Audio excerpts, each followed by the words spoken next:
Shalom, shalom bien-aimés, serviteurs et servantes de Dieu, membres du groupe Men of God. Que Dieu vous bénisse.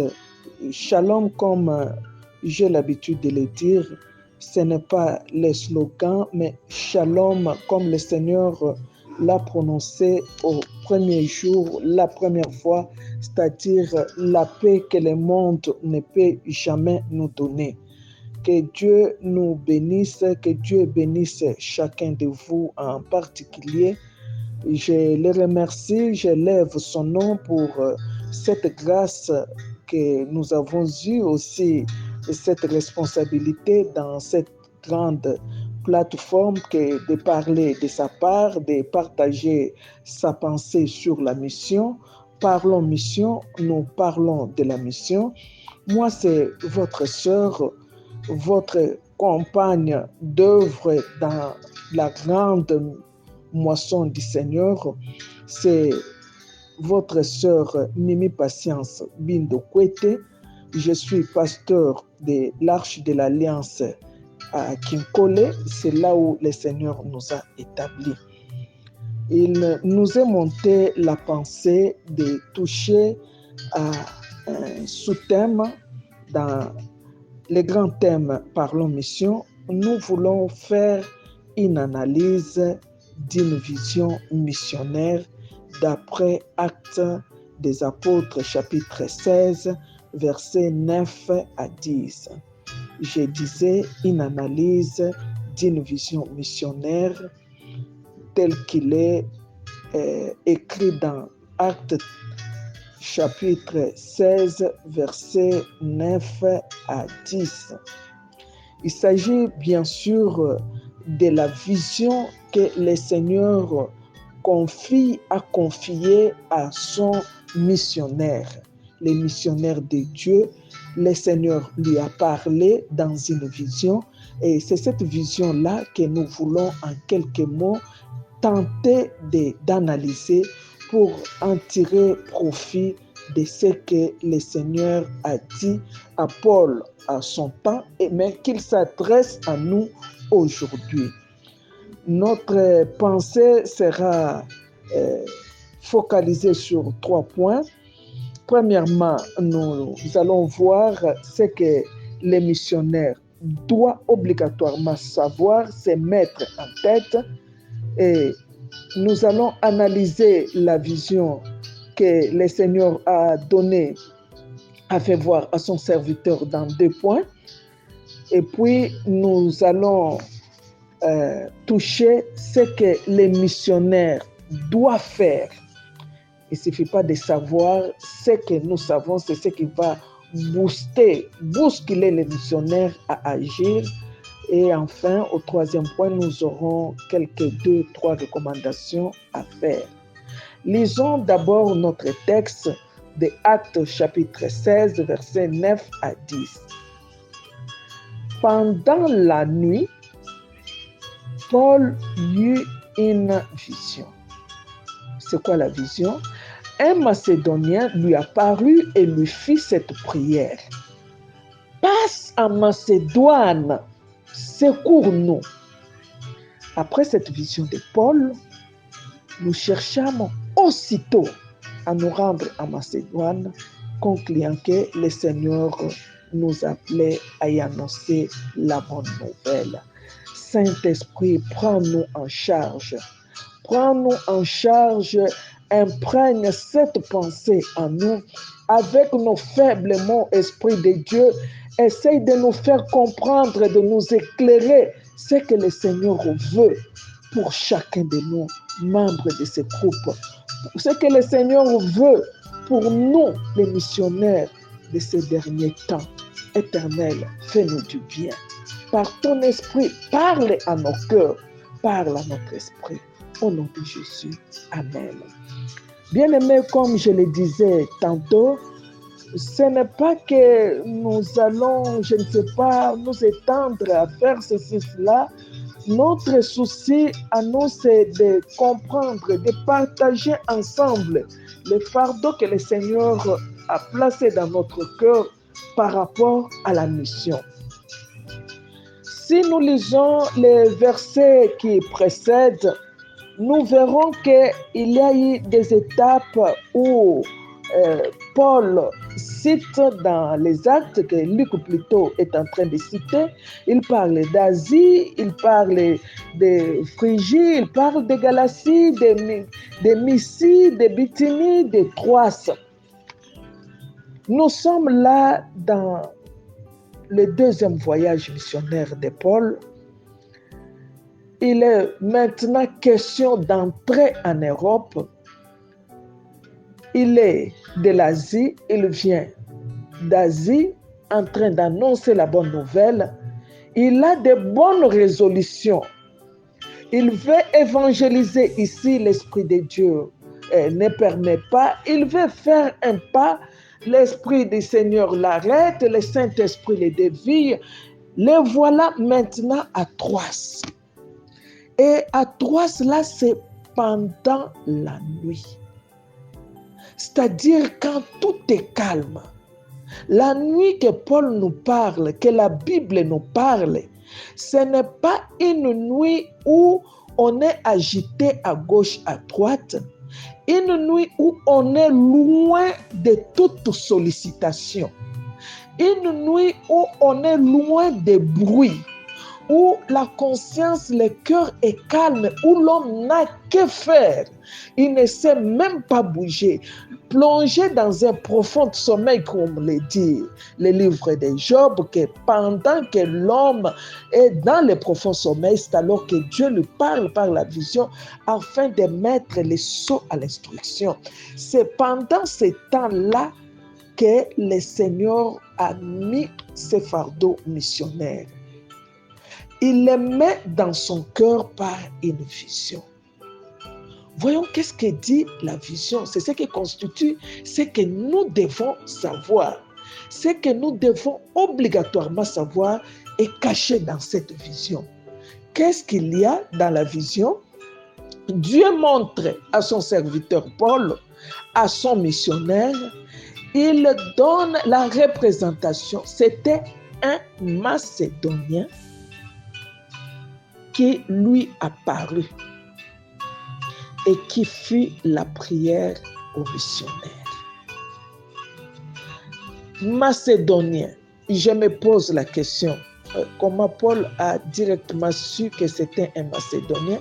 Sûrement, je le mets entre guillemets, le Seigneur a mis à son esprit, a déposé dans son esprit que l'homme que tu vois là, c'est un Macédonien. Il avait peut-être son habillement, il avait peut-être les langages, je ne sais à quelle langue il a parlé, ça ce sont des spéculations spirituelles que nous pouvons faire dans le bon sens, mais il est vrai qu'il représentait un peuple. Il représentait un peuple. Il lui apparaît, lui dit, passe en Macédoine. Dieu nous met en face d'un peuple. C'est-à-dire, nous avons un peuple devant nous qui parle d'un peuple, qui dit un peuple voit sa culture, voit son langage. Et c'est ce peuple-là que le Seigneur prend les missionnaires avec la bonne nouvelle. Il nous fait pénétrer, il nous largue comme du sel au milieu d'un peuple, afin que par la bonne nouvelle que nous apportons, le peuple soit en contact avec l'évangile de Jésus-Christ et qu'il soit transformé. La mission, c'est-à-dire la transformation positive d'un peuple, d'une famille, d'une nation. C'est ça faire la mission. C'est vrai, l'évangélisation est là. Nous évangélisons, nous annonçons Jésus. Ce n'est qu'un pas vers la mission. La mission, c'est que les missionnaires doivent pénétrer le peuple dans sa culture, confronter la culture du peuple, confronter les habitudes du peuple à l'évangile, afin qu'il y ait les chocs qui jaillissent. Et ces chocs-là, c'est ce qui fera que l'homme puisse reprendre la dignité, l'homme puisse être ce que Dieu veut qu'il soit. Ça, c'est le premier point, nous affrontons une culture, un peuple, des familles, un langage que nous devons accepter comme missionnaires. Deuxième point dans la vision, ça ce n'est pas le premier point dans le deuxième point dans le premier point, ça c'est dans la vision. Premier point c'est par rapport au peuple. Deuxième point c'est passe en Macédoine. La Macédoine, c'est le lieu où Dieu établit son missionnaire. Dans la vision que Dieu nous donne pour la mission, il nous donne le peuple. Il nous fait partir de la zone de confort, comme l'a dit nos bien-aimés que j'ai bénis en passant. Ils ont réellement mis des fondements, des fondations dans cet exposé sur la mission. Ils ont longuement parlé, ils nous ont enrichis et c'est ce que nous pouvons continuer. C'est Dieu qui nous fait quitter de la zone de confort et qui nous largue dans un endroit précis. Ça pouvait être là où vous êtes, là où je suis sûrement. Après tant de tâtonnements, les parcours des galaxies, des missiles, des Bithynie, n'a été que le passage où Dieu nous préparait pour arriver à Troas, l'endroit où les missionnaires a eu la vision claire sur la mission. Macédoine, c'est ça les champs missionnaires que Dieu nous donne. Nous sommes très convaincus que si je suis ici, non, pas autre chose. Vous regardez des temps et des circonstances, vous dites réellement c'est Dieu qui m'a placé en ces lieux et vous êtes rassurés. Le troisième point dans la vision, il dit secours-nous. Waouh! C'est ça la mission du missionnaire. Secours-nous. C'est-à-dire, viens à notre aide. Vous devez savoir que Dieu a mis en vous des choses pour aider des peuples dans n'importe quelle dimension de la vie. Vous en avez pour aider. Nous voyons peut-être d'emblée financièrement, matériellement. Non, en nous, il y a des choses pour aider les peuples où le Seigneur nous a envoyé la mission. Secours-nous, c'est-à-dire apporte-nous de l'assistance. Bien-aimés, ce que nous avons, la bonne nouvelle que nous avons, que nous pratiquons, est une assistance et produit de l'assistance pour ceux qui sont en danger. Là où il n'y a pas de mission, le peuple est en danger, le peuple est en péril. Secours-nous, c'est-à-dire aussi, tire-nous du danger, retire-nous du danger. L'homme de Dieu, le missionnaire de Dieu, est une bouée de sauvetage. Dieu l'a équipé pour être une bouée de sauvetage dans toutes les dimensions, dans tous les aspects. Je le répète, Dieu veut que l'homme de Dieu connaisse comment il l'a équipé. En fait, Dieu ne peut rien nous demander en dehors de ce qu'il a mis en nous.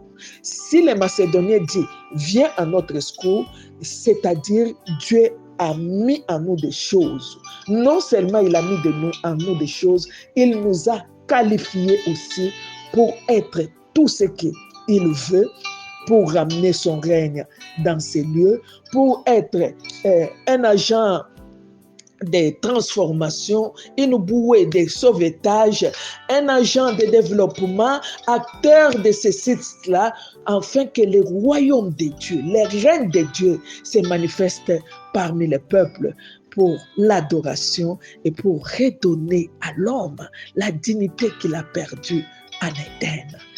Maintenant que nous avons parlé de ce que l'homme de Dieu, le missionnaire, doit savoir, cette vision du missionnaire nous pousse à parler du deuxième point parce que c'est le premier point qui va nous bousculer, qui va nous pousser, qui va nous projeter pour agir. C'est comme ça que nous parlons, ce que le missionnaire doit faire au deuxième point.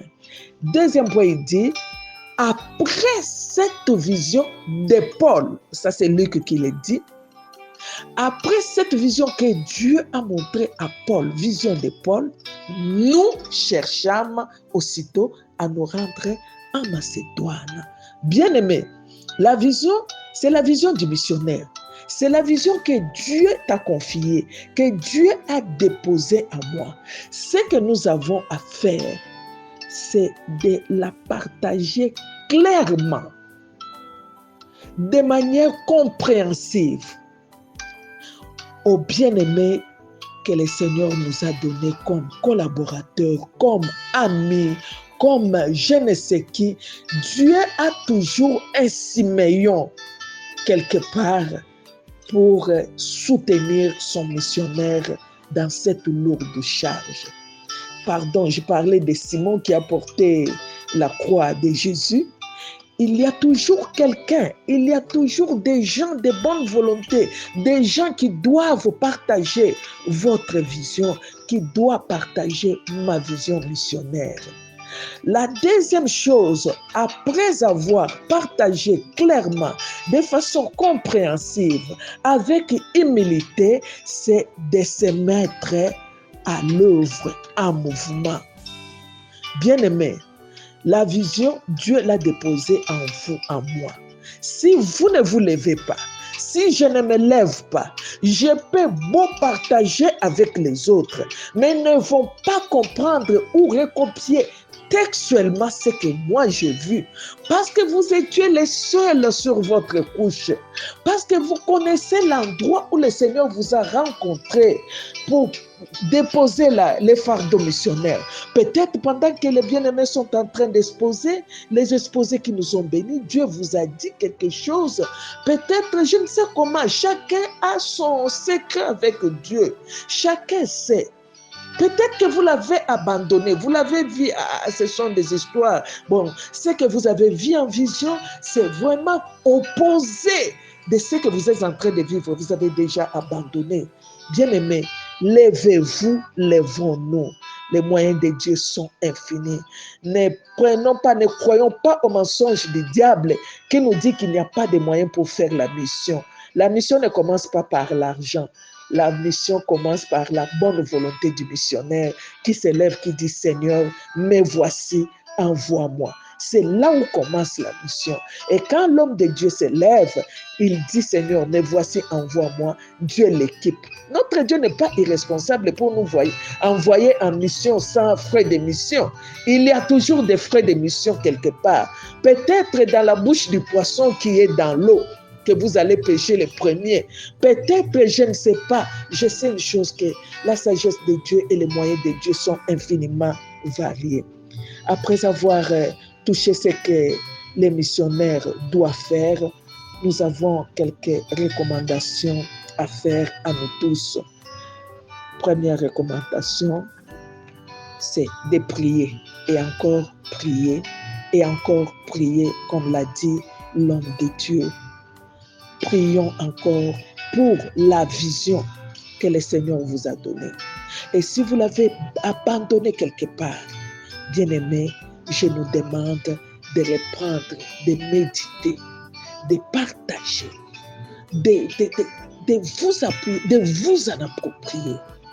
Deuxième recommandation, s'il vous plaît, groupe Men of God, n'abandonnons pas ces groupes.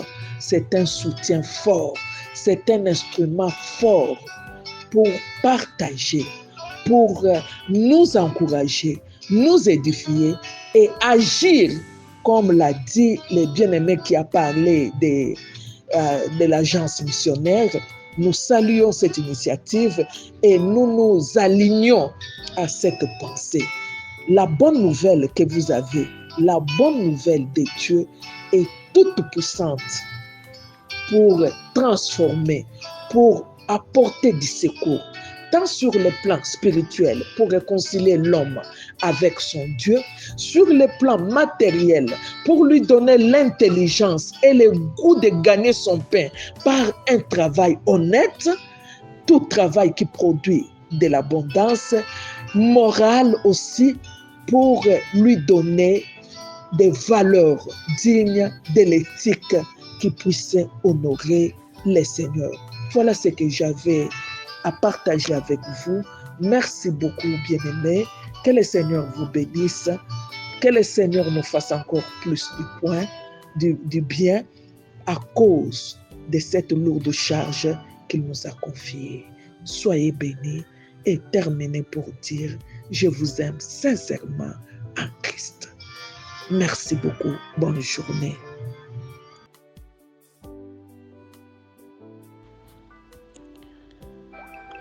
Bonjour, shalom, shalom, bien-aimés dans le Seigneur. Bonjour, shalom, cher éminent homme de Dieu.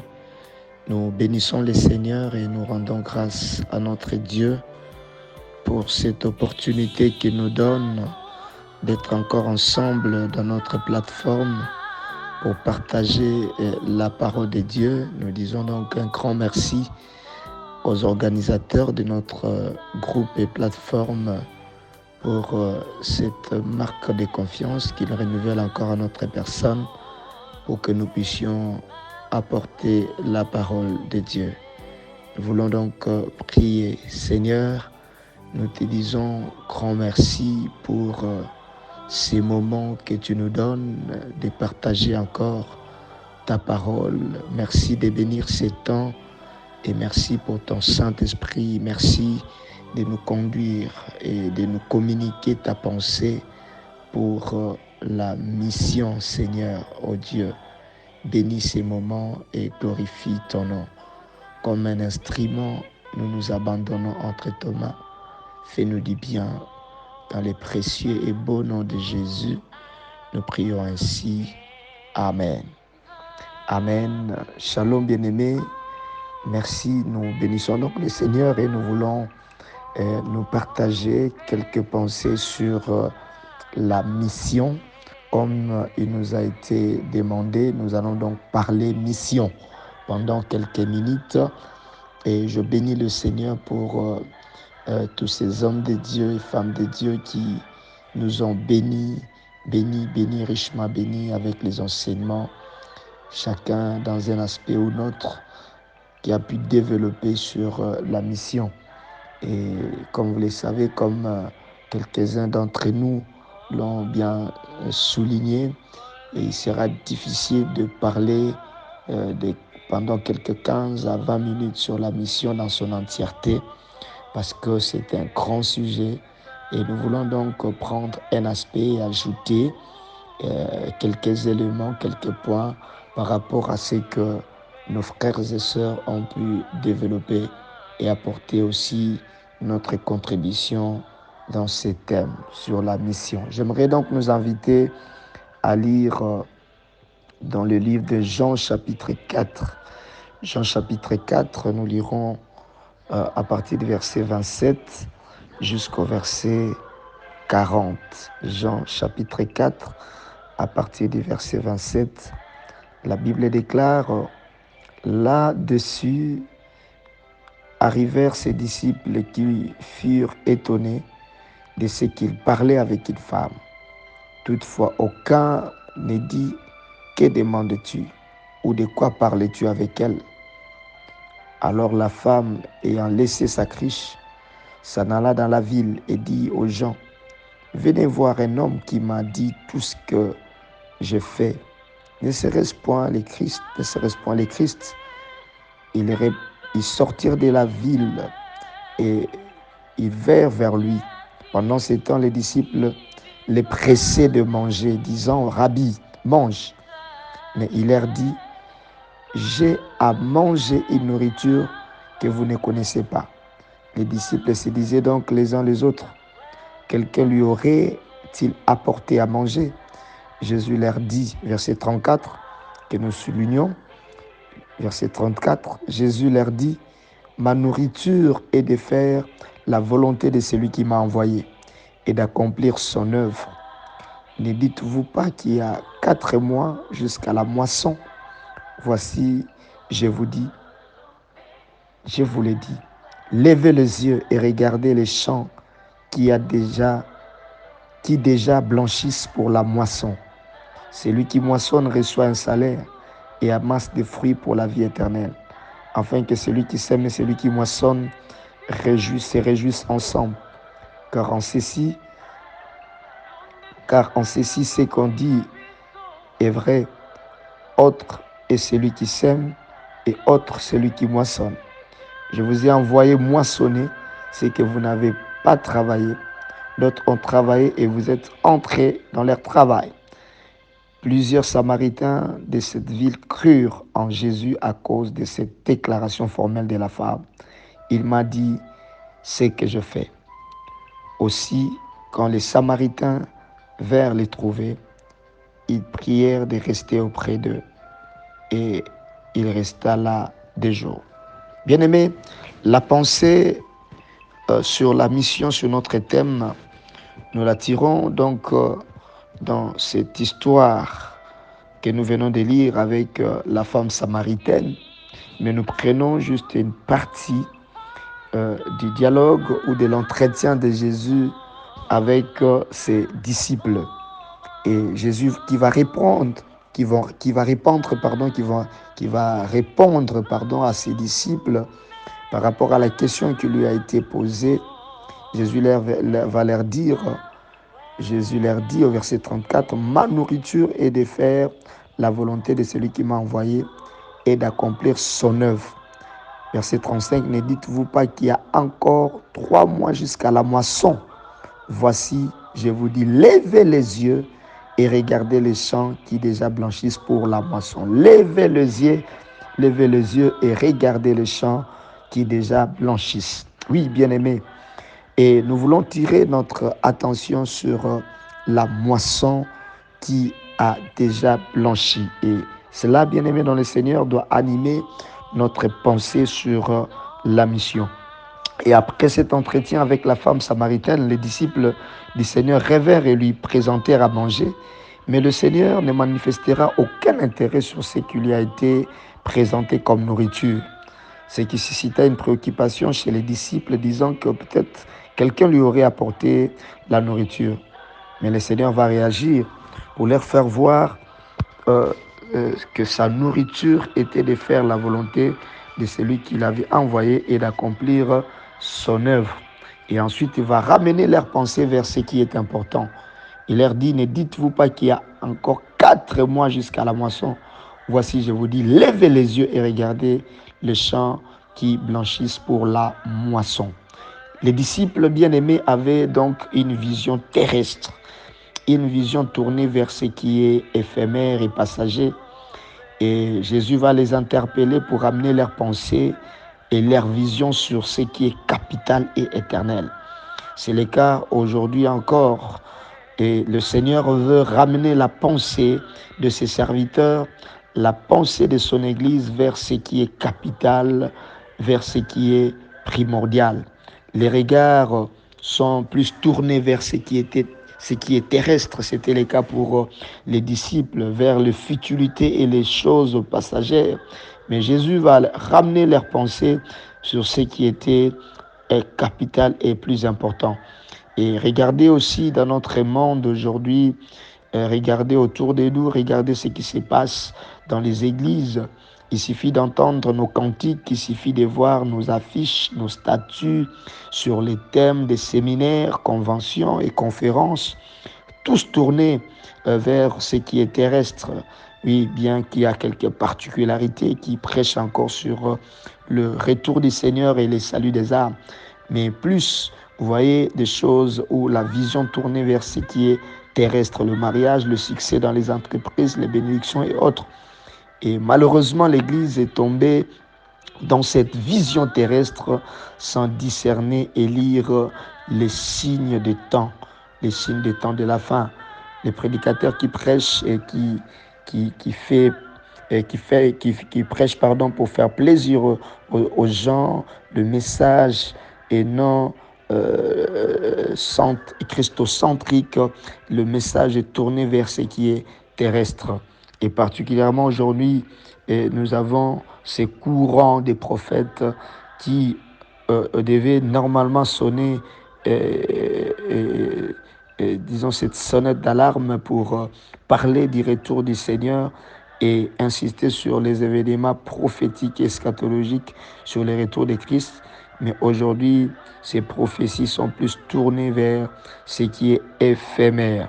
Mais le Seigneur interpelle ses disciples pour leur dire, voici, je vous l'ai dit, levez les yeux et regardez les champs qui déjà blanchissent pour la moisson. Oui, les champs qui déjà blanchissent pour la moisson. Cette déclaration fait allusion au salut des âmes, bien-aimés, qui doivent être sauvées. Oui, la moisson est mûre. Et quand nous voyons, bien-aimés, cette expression, cette phrase, la moisson est mûre, nous comprenons et nous découvrons que cela exprime deux choses particulières par rapport à la mission. Premièrement, la moisson est mûre exprime une pensée d'urgence, ça exprime l'urgence et deuxièmement, ça exprime la priorité. Nous avons donc là les deux pensées qui se cachent dans l'interpellation de Jésus quand il appelle ses disciples à regarder et à lever les yeux vers les champs qui déjà blanchissent. Les champs qui déjà blanchissent.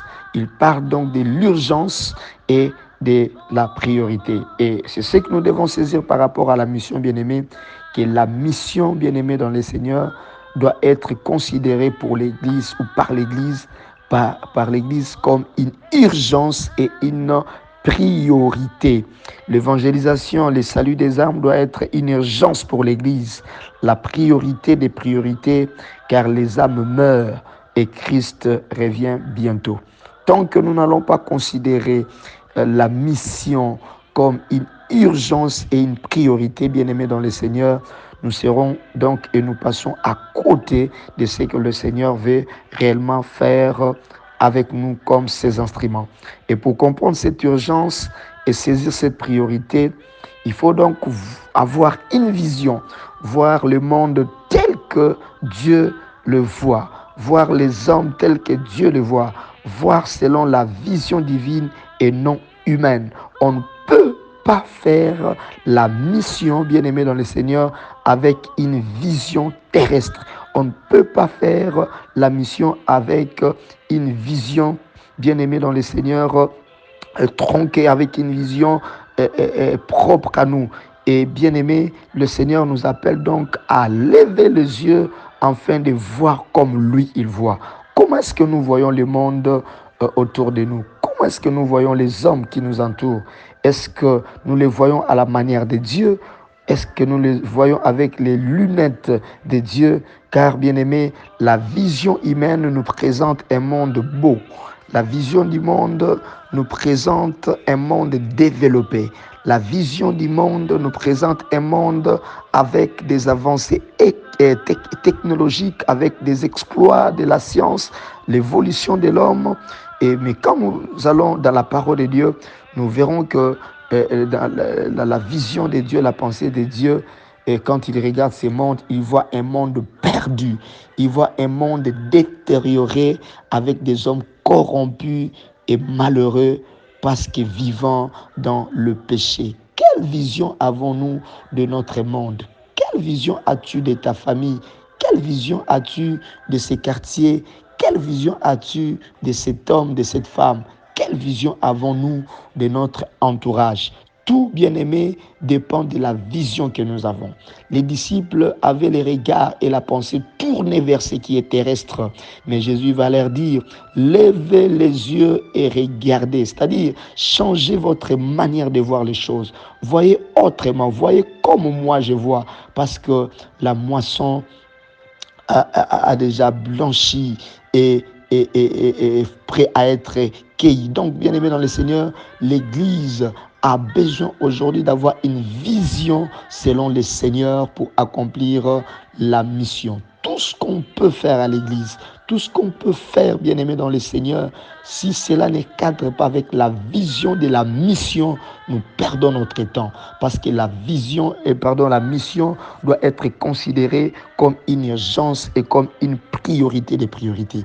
tout ce que nous faisons, si la vision ne cadre pas avec la mission, alors bien aimé, nous sommes en train de perdre notre temps. L'Église aujourd'hui a donc besoin d'une révision afin de voir comme Dieu, voir les hommes comme Dieu le voit et regarder notre entourage comme Dieu le regarde. Dieu donc tient à une bonne vision, car une bonne vision est la garantie d'une bonne mission. Je suis en train de dire que Dieu tient à une bonne vision, car une bonne vision est la garantie d'une bonne mission. Pas de vision, pas de mission. Et c'est ce que le Seigneur attend de nous. Et c'est ce que le Seigneur veut faire.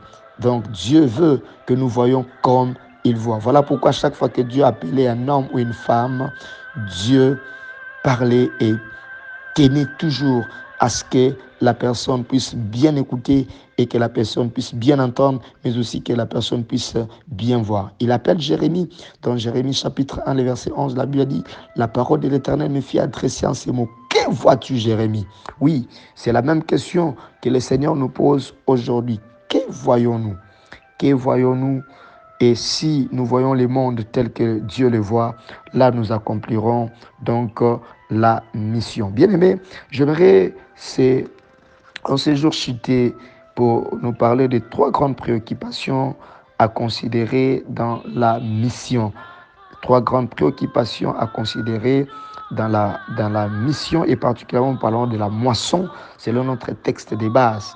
La première préoccupation, c'est la taille de la moisson. La taille de la moisson. La deuxième préoccupation, c'est la disponibilité des ouvriers pour cette moisson, la disponibilité des ouvriers pour la moisson. Et la troisième préoccupation, les moyens, les ressources ou capacités pour la moisson ou la mission. Et notre première préoccupation parlant de la taille de la mission ou la taille de la moisson, la Bible dit dans Matthieu chapitre 9, le verset 36, « Voyant la foule, il fut ému de compassion pour elle parce qu'il était languissante et abattue, comme des brebis qui n'ont point de berger. Alors il dit à ses disciples, « La moisson est grande, mais il y a peu d'ouvriers. Priez donc le maître de la moisson d'envoyer des ouvriers dans sa moisson. » La moisson est grande. Oui, bien-aimé, la taille de la moisson, de la mission, bien-aimé, nous devons comprendre que le champ est vaste. Le champ missionnaire est vaste. La moisson est grande. Et chaque serviteur doit comprendre que il y a encore de l'espace pour lui pour accomplir la mission. Et nous ne devons pas nous dire le terrain est saturé, comme j'entends plusieurs dire. Kinshasa est saturé, le terrain est saturé. Bien aimé, le maître de la moisson lui-même dit que la moisson est grande. Et chaque serviteur doit donc comprendre qu'il y a de l'espace pour accomplir la mission ou faire la mission. La moisson est grande, bien aimé. Regardez le monde autour de nous et nous devons lever les yeux et voir plus loin que là où nous sommes, plus loin que les 4 murs de nos églises pour comprendre qu'il y a encore un grand travail à faire.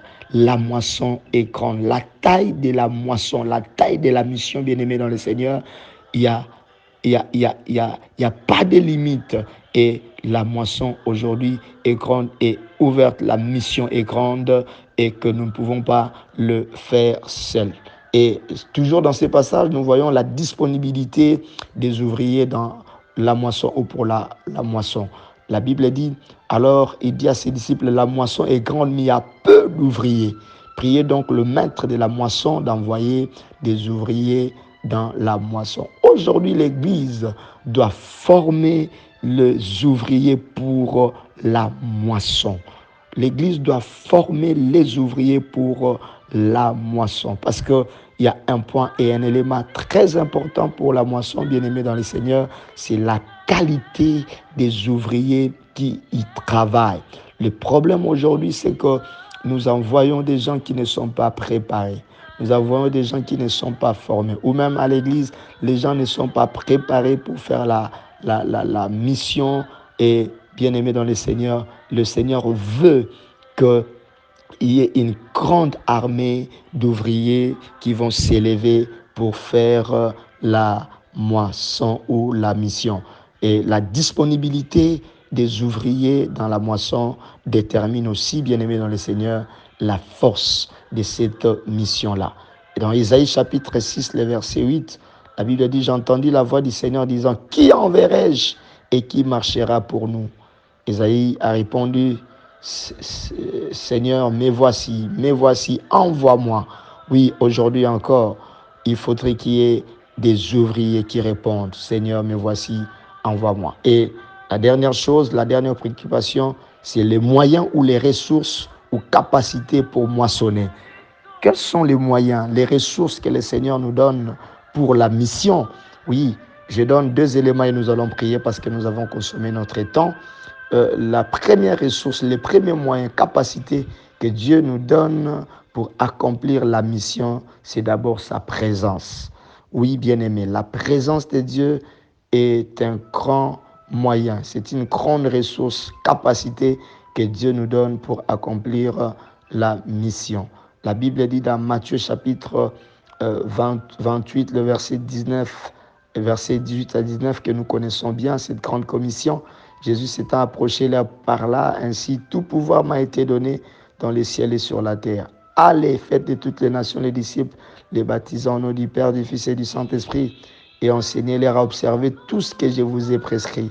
Et il va conclure pour dire, et voici, je suis avec vous tous les jours jusqu'à la fin du monde.